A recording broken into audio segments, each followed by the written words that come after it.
네, 반갑습니다. 여러분 모두에게 예수 그리스도의 평강과 축복이 임하시기를 간절히 축원합니다. 어느 때보다도 하나님의 평강이 또 예수 그리스도의 인도하심이 필요한 것 같습니다. 사람들이 말을 합니다. 이 세상을 보면서도 지금 과거의 어느 때보다도 이 세상은 굉장히 복잡한 세상이 되어버렸습니다.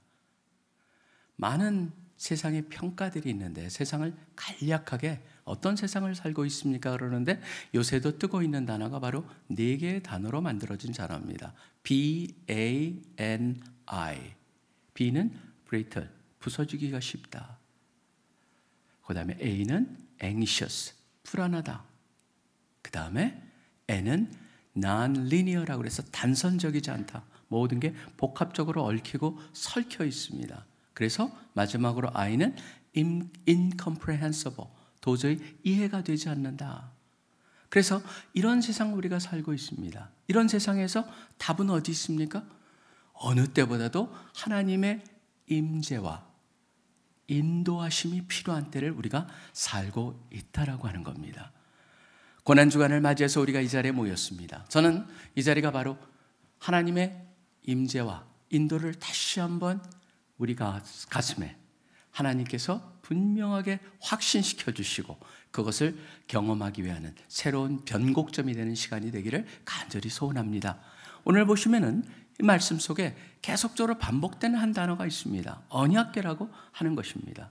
언약궤라고 하는 것은 하나님께서 설계도 같이 그런 자세한 설명을 통해서 유일하게 사람들한테 주신 내가 거기에 임재하겠다.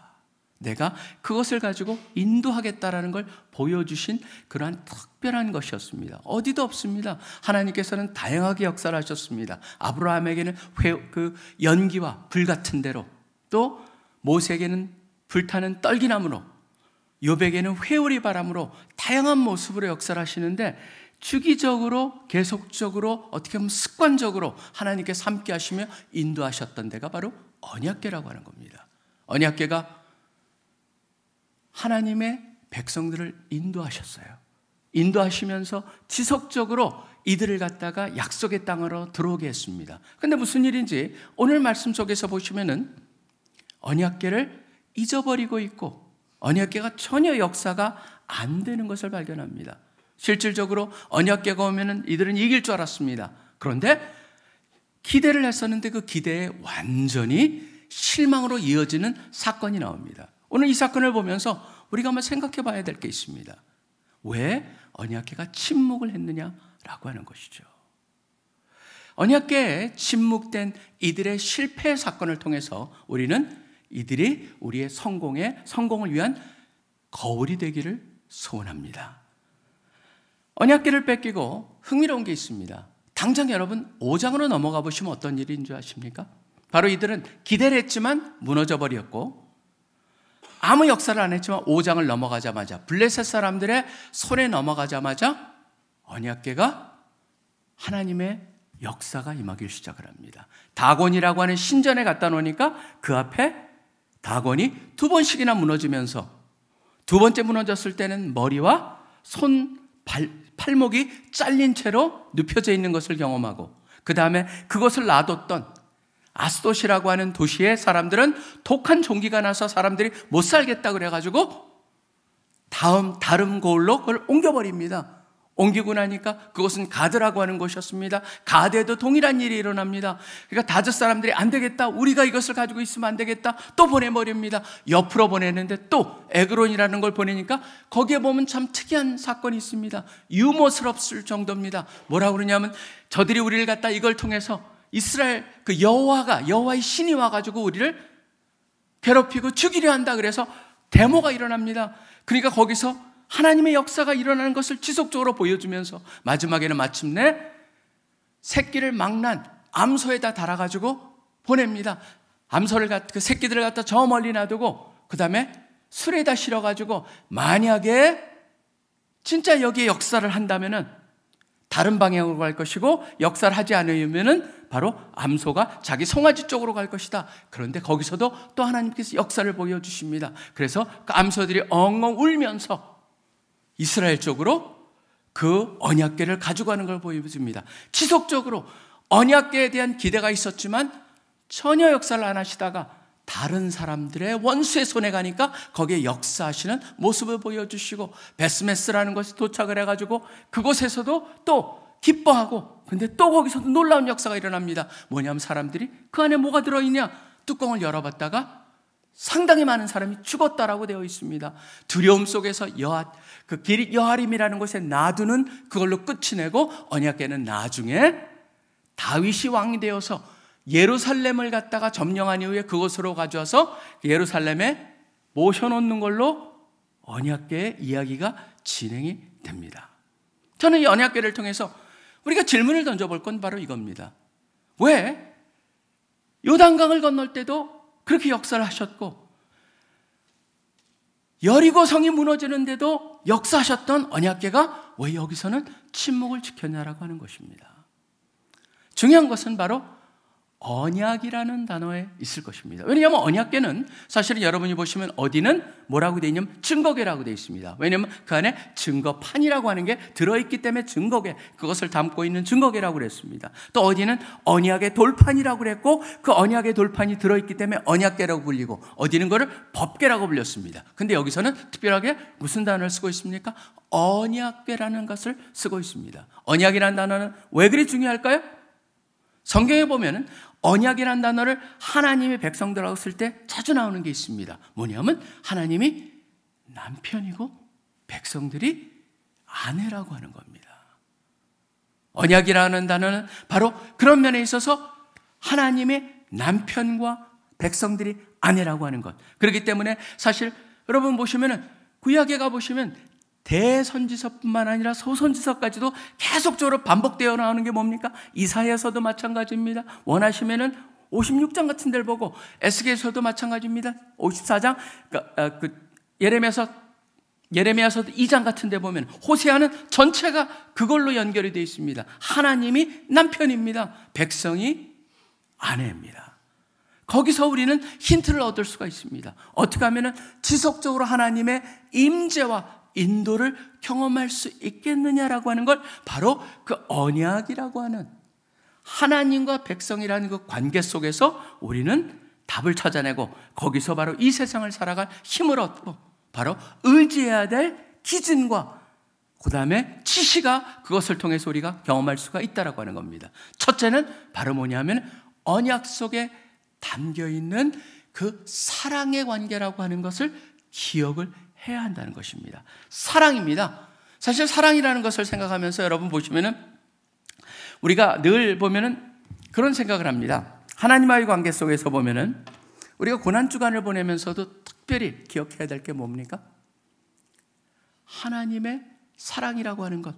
사실 오늘도 제가 오면서 계속적으로 제 마음속에 떠올랐던 찬양 하나가 있습니다. 늘 그게 고난주간 속에 특별히 기억나는 찬양은 바로 스바냐 3장 17절 말씀이죠. 너희 하나님 여호와가 너희 가운데 계시니 그는 구원을 베푸실 전능자시고, 그 다음에 너무나 대단합니다. 우리로 말미암아 기쁨을 이기지 못하시고 잠잠히 사랑하시며 너로 말미암아 즐거이 부르며 노래하시리라라고 되어 있습니다. 여러분, 그게 바로 하나님의 우리를 향한 사랑을 참 잘 묘사하고 있죠.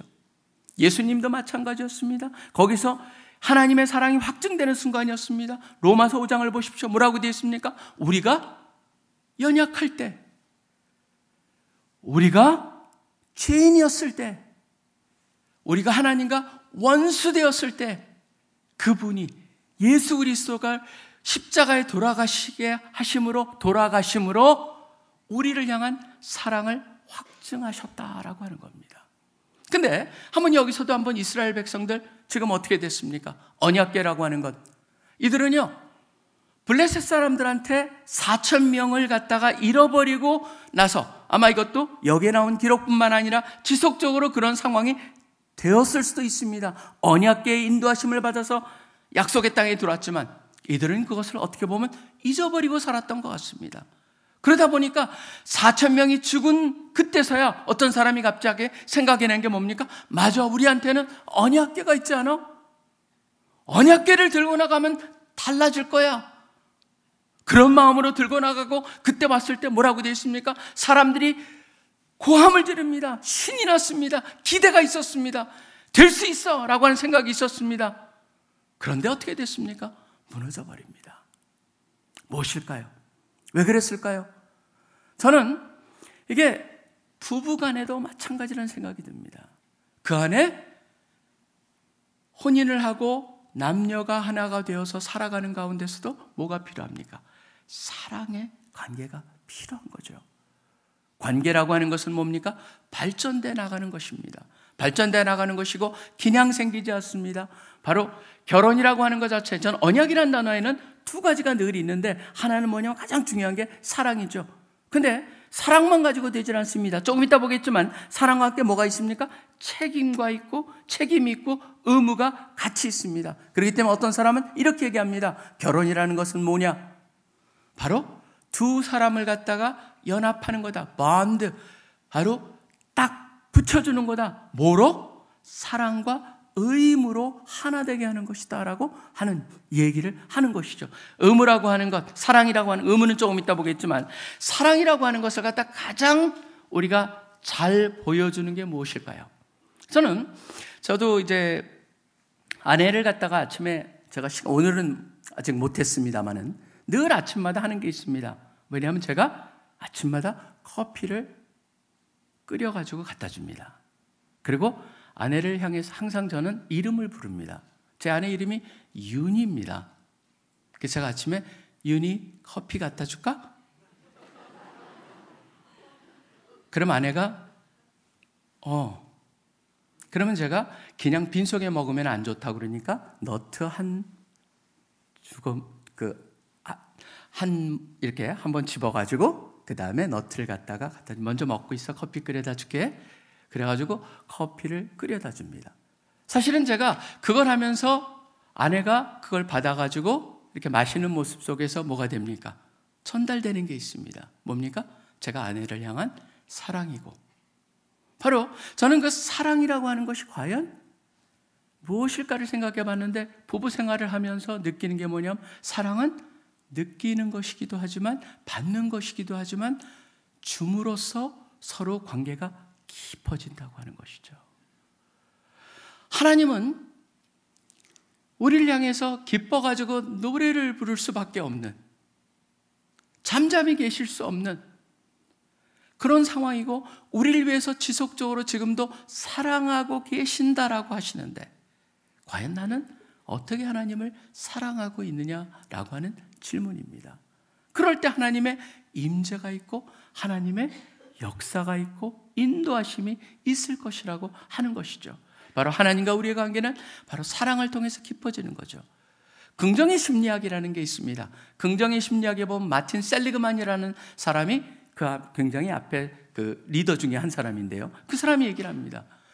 사람이 변화하는 데 있어서 굉장히 좋은 팁을 하나가 주는데 그게 뭐냐면은 감사를 표현하는 겁니다.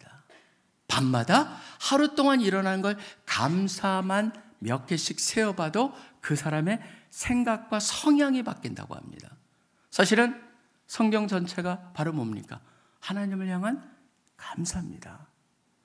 우리가 아침에 시작하면서 기대를 가지고 시작하고 하루를 마치시면서 하나님 때문에 내가 오늘 하루를 잘 보냈구나라고 하는 그 감사할 수 있는 마음, 그 마음을 가지고 우리가 표현을 하고 할 때 하나님과 우리의 관계는 바로 사랑하는 관계로서 느끼고 표현을 통해서 그것이 점점점 자라나게 되는 것이죠.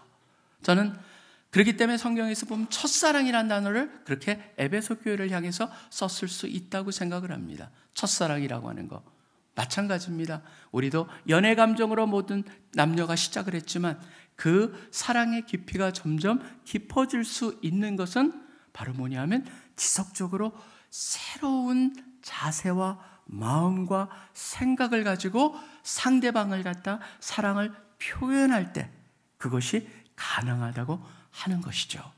여러분 모두가 하나님을 향한 사랑을 표현하시고 또 이 아침에 기대를 가지고 오셨지만 저는 내가 하나님 향해서 어떤 기대를 가지고 있었는가? 혹시라도 이 블레셋 사람들 같이 그 언약궤를 뺏어서 다곤 신전에 갖다 놓음으로 그들이 원했던 건 뭡니까? 딱 하나입니다. 신과의 관계는 자기네 유익을 얻는 관계다. 어떻게 보면 이스라엘 백성도 바로 그것을 추구하고 있었고 바로 그것이 결국 하나님의 역사를 막게 되는 이유가 된다. 결국 우리는 우리의 유익을 위해서 하나님을 좇는 것이 아니고 하나님이 우리를 사랑하셨기 때문에 그 사랑에 대한 감사와 그분을 나의 남편과 같이 여기면서 사랑을 표현하는 여러분들이 되시기를 간절히 축원합니다. 그럴 때 하나님의 임재, 하나님의 인도하심이 있을 것이라고 믿습니다. 그 다음에 두 번째입니다. 두 번째는 뭐냐면 아까 이미 말씀을 드렸습니다. 언약의 관계는 바로 사랑뿐만이 있어서는 안 됩니다. 바로 뭐가 있습니까? 책임이라는 것이 있고 의무가 있습니다. 사실 이 언약궤를 갖다 보면서도 느끼는 게 있습니다. 여기에 보면 그것을 들고 온 사람은 홈리와 비느하스라고 하는 사람입니다. 엘리 제사장의 두 아들이라고 되어 있습니다. 이미 이 사람들은 사무엘상에 소개가 되어 있었습니다. 2장 같은 경우에 보면 소개가 되면서 이들은 엘리 제사장이 나이가 드니까 본인들이 제사장 역할 같은 거를 하면서 온갖 못된 짓을 다 하는 것을 보여줍니다. 그 사람들을 향해서 시작하는데 2장 12절에 보면 행실이 나빠 여호와를 알지 못하였다라고 되어 있습니다. 어려서부터 이들은 다른 신을 믿은 것도 아닙니다. 엘리 제사장을 보시면 나쁜 사람이 아닙니다. 괜찮은 사람입니다. 아들들한테도 아마 가르쳤을 겁니다. 근데 아들들은 듣고 알았지만 알지를 못했던 것 같습니다. 여호와를 알지 못했다고 되어 있습니다. 그러다 보니까 심지어 어떻게 합니까? 그들이 하나님께 드리고자 하는 제물도 하나님한테 먼저 기름을 태우고 먹어야 되는데 그럴 수 없다. 나도 기름을 먹을 수 있는 자격이 있다 해서 생고기를 가지고 본인들이 익혀 먹어야 되는데 구워 먹는 것뿐만이 아닙니다. 화목제 그래서 나눠 먹는 거기도 자기네들이 갈고리를 넣어가지고 자기네 원하는 걸 뺏어 먹고, 그러니까 하나님께서 그 모습을 보면서 이렇게 말씀하십니다. 17절에 보면 이들의 죄가 여호와의 앞에 심히 크면 그들이 여호와의 제사를 멸시하였다라고 되어 있습니다. 멸시라는 단어를 쓰고 있습니다. 더 나아가서는 바로 그 밑에 나오면은 그 경건한 여인들까지도 제사를 드리러 왔을 때 범하는 모습까지도 보여줍니다. 사실 그러면서도 그런 삶을 살았으면서도 여호와의 궤, 이 언약궤만 갖고 가면 이길 수 있다. 그러면서 거기에 나간 홈리와 비느하스를 보면서 우리가 느끼는 건 무엇입니까? 이들이 가지고 있었던 하나님을 향한 자세는 뭐였냐면 알라딘의 매직 램프랑 다른 게 없습니다. 그 매직 램프에서 부르면은 지니가 나와가지고 본인들이 원하는 걸 해주는 것이라고 하는 마법이고 마술이고 그런 식으로 하나님을 대했던 것을 볼 수가 있습니다. 그 가운데 더 놀라운 건 뭡니까? 백성들도 잠잠하고 동일한 생각을 가지고 있었다라고 하는 겁니다. 저는 여기에 보면은 언약이라고 하는 것을 또 한번 생각해 보게 됩니다. 사실 언약이라는 것을 제가 의무랑 책임이라는 단어를 썼습니다. 의무란 책임이라는 단어를 쓰면서 느끼시는 건 여러분들이 굉장히 부정적으로 볼 수가 있습니다.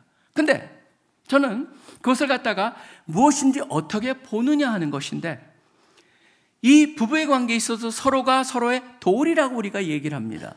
서로가 서로한테 갖고 있는 책임이라든가 의미 같은 것을 부정적으로 봐서 속박이고 굴레 같은 생각으로 보는 수가 있다면, 다른 면으로 여러분 보시면 잘 생각하셔야 될 게 바로 하나님께서 주신 굉장히 신비한 의미가 담겨 있는데, 그건 뭐냐면 완성이고 온전케 함이라고 하는 게 있습니다. 그건 여러분들이 창세기를 보시면은 여러분 그런 의문을 갖지 않으셨습니까? 뭐냐면 하나님께서 남자와 여자를 만드는데 붉은 흙을 가지고 남자 여자를 만들지 않으셨다고 하는 거예요. 남자를 만들어 가지고 거기서 갈빗대를 쳐서, 어떤 사람이 가끔가다 농담으로 얘기를 하죠. 엑스레이 찍어보면 갈빗대가 멀쩡한데 어떻게 된 거지? 근데 여러분 보시면은 거기에 보면 시적인 표현이고, 전 분명히 그것이 시적이면서 문자적인 어떤 의미가 있다라고 생각합니다. 정확히는 알지 못합니다. 근데 분명한 거 한 가지가 있습니다. 뭐냐면 남자의 일부에서 여자가 만들어졌다는 걸 통해서 하나님께서 주시는 남녀관계의 의미가 있죠. 혼인의 의미가 있죠. 그건 바로 뭐냐면은 여자를 통해서 남자가 온전해지고 여자도 남자를 통해서 서로가 온전해진다라고 하는 것이죠. 그렇기 때문에 여러분 보시면 저는 이것도 꼭 독신의 은사를 갖다 부정하는 건 전혀 아닙니다. 그렇지만 이 세상을 보면서 저는 일반적인 것 속에서 우리가 원리를 끌어내는데 왜 하나님께서 그 창조의 원리 속에서 남자의 갈빗대를 취해서 여자를 하와를 만들었을까라고 하는 것은 바로 그 안에 서로 하나가 됨으로 온전함이 되듯이 하나님도 마찬가지입니다. 파스칼이 그 말을 참 멋지게 합니다. 사람의 마음속에는 하나님으로밖에 채워질 수 없는 그런 공간이 있다. 하나님으로 온전해진다는 것이죠. 그럼 어떻게 온전해지겠습니까? 바로 우리 결혼의 삶에 있어서 마찬가지입니다. 저도 이제 38년을 거의 꽉 채워갑니다. 좀 있으면 39년이 시작이 됩니다. 제가 아내랑 결혼하면서 결혼해가지고 살아오면서 느꼈던 거 한 가지가 있습니다. 뭐냐면 저의 남성적이었던 모습들의 그것 때문에 세상을 살아가는 데서 부족한 것들을 아내를 통해서 채워진다라고 하는 것을 저는 저의 입장으로 느끼게 됩니다. 아내가 함께 없을 때 아내가 함께 있었으면 하는 그런 느낌을 제가 출장 가서도 해외 출장을 가면서도 느끼는 게 바로 그런 것이죠. 아내가 있었으면 왜 그렇습니까? 아내가 없으면 온전해지지 못하는 느낌을 갖고 때문이죠. 하나님도 마찬가지입니다. 근데 중요한 거는 어떻게 하면은 그런 것들이 가능해지냐라고 하는 거예요. 어떻게 하면은 그런 것들이 가능해지냐? 바로 뭡니까? 같이 살아가면서 아내가 저한테 얘기해 주는 게 있죠. 듣기 싫은 것도 있습니다, 솔직히. 그런데 그게 저를 갖다 어떻게 합니까? 온전하게 만드는데 너무나 중요한 역할을 하는 것이죠. 여러분 보시면 성경에 보면 하나님이 온통 우리로 하여금 이거 하지 마라 저거 하지 마라 가득한 것 같죠? 근데 여러분 그거에 담긴 의도가 무엇일까요? 바로 우리를 온전케 만드시잖아요. 하나님은요 언약이라고 하는 것은 내가 하겠다라는 것을 하지 않은 게 하나도 없습니다. 이스라엘 백성들을 약속의 땅으로 보내주셨고 그 속에 역사하시며 그들에게 약속하신 그것을 축복을 나눠주십니다. 그뿐만이 아닙니다. 예수 그리스도는 뭐라고 되어 있습니까? 히브리서 같은데 이렇게 되어 있습니다. 25절에 보면 7장 25절에 하나님께 나아가는 자들을 온전히 구원하실 수 있으니 그 다음이 완전히 너무너무 강하게 다가옵니다. 그는 항상 살아계셔서 바로 그들 우리를 위해서 간구하고 계신다. 항상 살아계셔서 간구하고 계신다. 뭡니까? 그분은 우리를 위해서 사신다는 거예요. 그분이 바로 우리를 위해서 사신다. 여러분들이 가끔가다 자녀를 향한 그런 마음을 가질 때 섭섭함도 느끼지만 뭡니까? 자녀들이 기뻐할 때 기뻐할 수 있는 거. 여러분 핵심이 뭔지 아십니까? 바로 하나님과의 우리가 무엇을 하나님께 해야 됩니까? 라고 한다면 바로 뭡니까? 하나님을 기쁘시게 하는 거죠.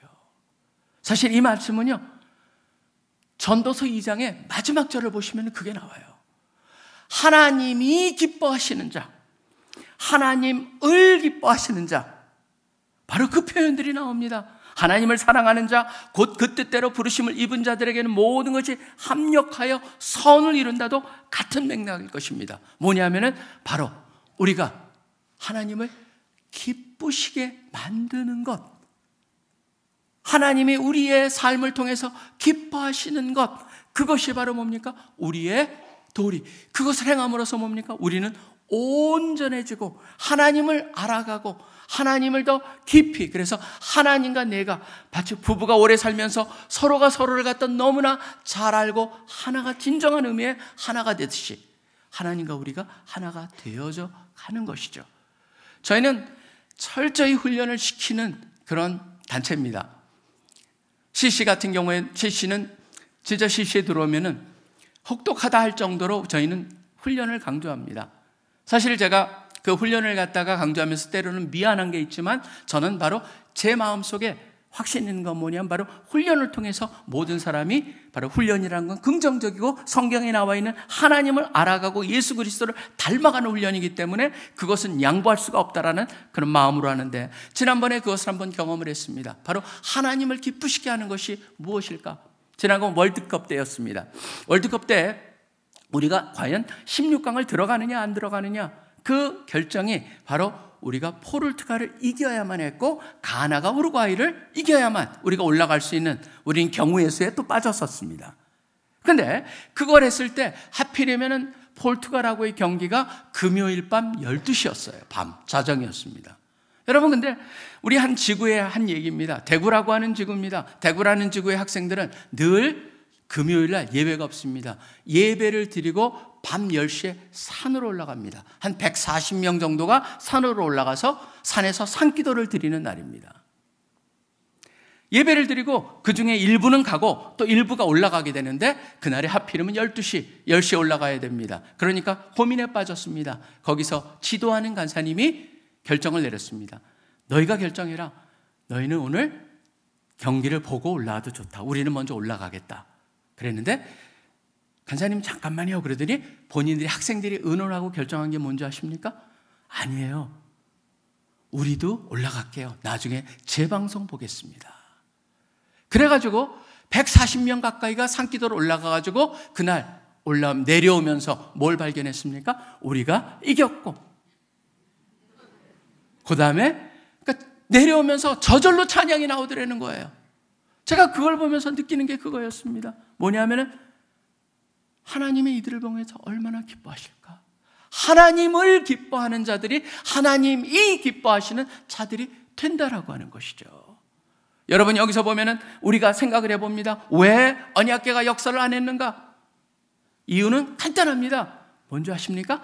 바로 언약궤가 작동을 안 한 것은 바로 이들이 하나님을 길들이고자 했고, 본인들이 원하는 대로 하나님을 맘대로 하고자 한 그런 상태에서는 하나님은 오히려 그들을 위해서도 역사하실 수가 없었던 것이죠.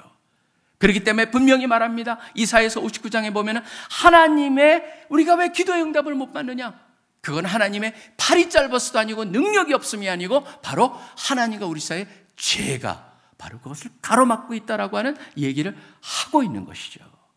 그렇기 때문에 다시 한번 저는 여러분들이 내가 하나님을 기쁘시게 하는 것이 무엇일까? 어떻게 하면 하나님을 기쁘게 하는 삶을 살 것인가를 고난주간을 지나치면서 여러분의 마음속에 바로 내가 이걸 하길 원한다 라고 하는, 여러분들이 원하신 그것을 선택하셔서 그것을 실천해 가시는 여러분 한 분 한 분 되시기를 간절히 축원합니다. 언약이라는 것에 사랑이라는 요소가 있습니다. 그 다음에 의무 책임이라는 요소가 있습니다. 마지막으로 가장 중요한 것이라고 하는 것이 또 하나가 있습니다. 그게 뭐냐면은 바로 그 관계는 서로 독점적이어야 된다는 것이죠. 다른 것들이 들어올 수가 없다는 겁니다.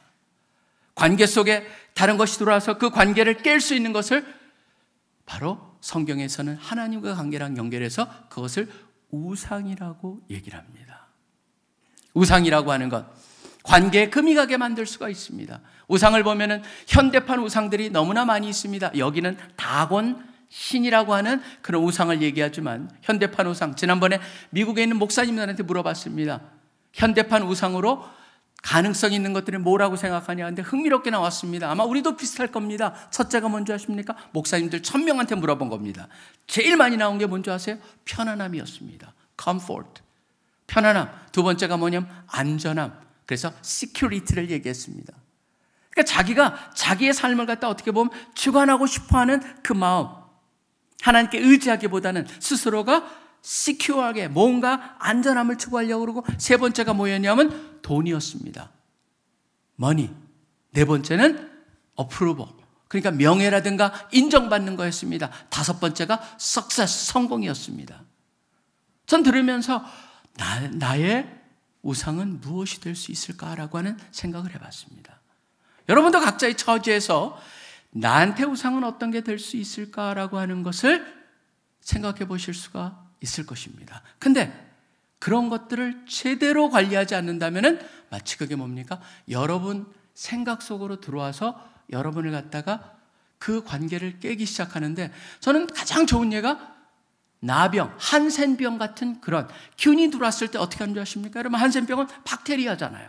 박테리아가 몸 안에 들어오면은요, 얘네들이 골고루 퍼지지 않습니다. 어디로 간 줄 아십니까? 우리 몸에 일단 들어오면은 바로 가장 체온이 낮은 곳으로 이동을 합니다. 체온이 낮은 곳에 가서 거기에 있는 신경을 하나하나씩 죽이기 시작을 합니다.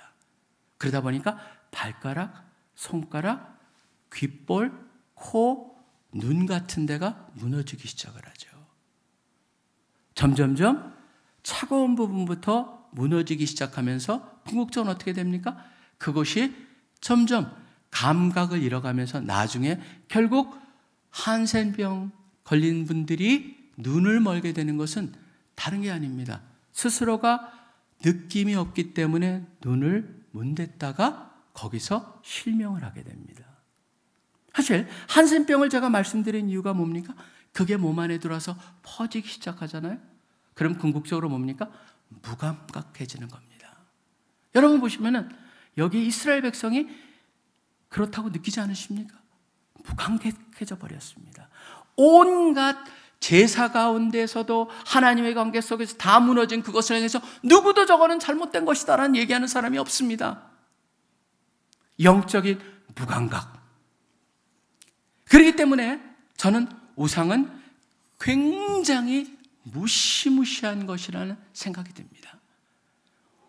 우상을 갖다 보면서 여기에 근데 중요한 거 한 가지를 가르쳐 줍니다. 그러면은 우상을 다 깨버리고 세상을 갖다 어떻게 보면요, 우상을 피하기 위해서는 세상을 떠날 수밖에 없습니다. 아까 말한 편안함, 안전함, 돈, 인정, 그 다음에 성공, 그런 것들이 우리가 그거 없이 어떻게 무슨 동기부여를 이 세상을 살아가야 됩니까? 우상을 갖다 폐하라, 무너뜨려라, 그렇게 말하고 있진 않다라고 하는 걸 오늘 말씀을 통해서 보여줍니다. 뭐냐면 5장을 가보시면은 거기에 보면은 아까 제가 잠깐 언급을 했습니다. 다곤상 앞에 언약궤를 갖다 놓습니다. 언약궤를 갖다 놨는데 처음에는 다곤상이 앞으로 코를 박고 넘어져 있습니다. 그래서 누가 장난을 했구나, 아니면 누가 지진이 일어났나 보다 그래가지고 아마 생각을 가지고 다시 똑바로 세워놨죠. 근데 그 다음날 또 무너졌는데 거기에 답이 있습니다. 무너졌는데 어떻게 돼 있습니까? 5장 4절에 보면 그 머리와 두 손목이 끊어져 있다라고 돼 있습니다. 머리와 두 손목이 끊어져 있다. 굉장히 상징적입니다. 박살이 나질 않습니다. 머리는 뭘 상징합니까? 지혜를 상징합니다. 손목은 뭘 상징합니까? 능력을 상징합니다. 바로 우리에게 가르쳐 주시는 게 뭡니까? 이 세상에서 가장 좋다고 말하는 우상이 될 가능성이 있는 것들은요, 거기에 유용함이 있다라고 하는 것이죠. 중요한 거는 그것을 하나님 밑에 둘 때만이 그것이 제대로 작동하기 시작하고 우리를 갖다가 무너뜨리지 않게 된다라고 하는 겁니다. 거기에 지혜가 없습니다. 문제를 해결해 주지 않습니다. 궁극적으로 능력이 없습니다. 어떤 것도 바로잡아 줄 수 있는 힘이 없습니다. 그것은 지혜와 능력은 오직 여호와 하나님께만 있다라고 하는 것이죠. 그렇기 때문에 이 세상에는 우상의 대상이 될 수 있는 그런 것들은 바로 하나님과 우리 관계에 금을 낼 수 없는 것으로 항상 인지하면서 그것은 우리에게 온전한 소망이 될 수 없다는 걸 여러분들이 기억하시면서 그것을 잘 다루고 제자리를 찾게 할 때 저는 하나님과 여러분 사이가 온전하게 유지되면서 하나님의 임재와 인도하심을 받아서 이 세상을 승리하는 삶을 살 수 있고 바로 풍성한 삶을 살 수가 있다라고 하는 겁니다. 그런데 사람들이 생각을 합니다. 나는 근데 하나님을 사랑하는데도 부족한 것 같고,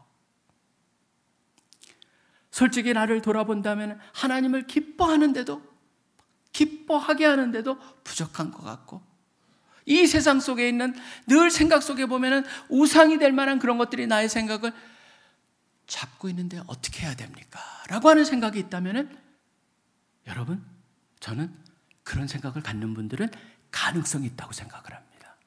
왜 그러냐면 그런 생각을 갖는다는 것 자체가 하나님이 아셨기 때문에 이미 예수님께서 우리를 해결해 주셨어요. 예수님께서 보시면은 그런 말씀을 하십니다. 히브리서 1장 3절에 보면 예수님의 하나님의 영광의 광채가 그분이 오셔가지고 히브리서 전체가 그겁니다. 구약에 일어났던 그 모든 언약궤까지도 연결이 되면서 그 가운데 예수님의 피가 뿌려졌고, 그렇기 때문에 우리가 깨끗함을 받았다. 그렇기 때문에 에베소 5장에 보면 이런 말씀이 나옵니다. 곧 말씀으로 깨끗하게 하사 거룩하게 하시고 우리를 어떻게 해요? 티나 주름 없는 것으로 흠이 없게 만들고자 하셨다라고 되어 있습니다. 바로 그것이 지금 하나님께서 우리 가운데 역사하시고 계시는 중입니다. 그렇게 만들고 계시는 중입니다. 그렇기 때문에 우리는 어떻게 합니까? 그러한 마음에 부담이 있고 부족함을 느끼지만 예수님을 의지해서 나갈 수가 있습니다. 바로 그렇기 때문에 히브리서 4장에 보면 이런 말씀이 있습니다. 우리는 바로 예수님 때문에 우리는 긍휼하심을 받고 때를 따라 돕는 은혜를 얻기 위하여 은혜의 보좌, 바로 시원소라고 하는 그 그룹이 두 개가 날개를 펴고 쳐다보는 언약궤랑 연결하면서 그 시온소, 은혜의 보좌 앞에 담대히 나아갈 것이니라. 고난주간입니다. 예수님께서 바로 이것을 우리에게 알려주시기 위해서, 이것을 위해서 지금 이 주간을 지내시면서 금요일날 드디어 십자가에 못 박혀 죽으시고 주일날 부활하심으로 우리 모두에게 바로 너희를 향해서 너희가 나의 아내가 되고 사랑하는 자들이 되고 기뻐하는 자들이 되고 그 영원한 관계를 유지하고자 하는 그런 대상이 되고 바로 그런 것을 갖다 온전히 회복하고 경험하고 또 역사하기 위해서 내가 바로 은혜의 보좌에서 피를 갖다가 그곳에 드림으로써 담대히 우리 모두가 나갈 수 있게 하셨다라고 말씀하고 있습니다. 이제 그 사랑을 생각하시고 하나님을 기뻐하시면서 오늘 하루도 승리하시고 또 오늘 하루도 하나님의 인도하심과 임재를 경험하면서 사시는 여러분 되시기를 간절히 축원합니다. 기도하겠습니다. 하나님 아버지 감사합니다. 우리를 위해서, 부족한 자들을 위해서, 자격 없는 자들을 위해서 돌아가시고 부활하시고 또 그것을 통해서 우리 죄를 갚으시고 죄를 모르시는 분이 우리를 위해서 죄가 되셨기에 우리가 이 자리에 있습니다. 감사하는 마음입니다. 고난주간을 지나면서 바로 하나님의 임재와 인도가 어느 때보다도 중요한 이 시대에 다시 한번 하나님과 우리 관계를 온전히 돌아보며 온전히 회복하며 또 그것에 새로운 변화로 이끌어지는 변곡점을 경험하기를 소원합니다. 주님 함께하여 주시고 인도하여 주시고 응답하여 주시고 또 주님의 역사를 경험하게 하여 주시옵소서. 이 모든 게 살아계시 역사하고 계시는 예수 그리스도 이름으로 간절히 기도합니다.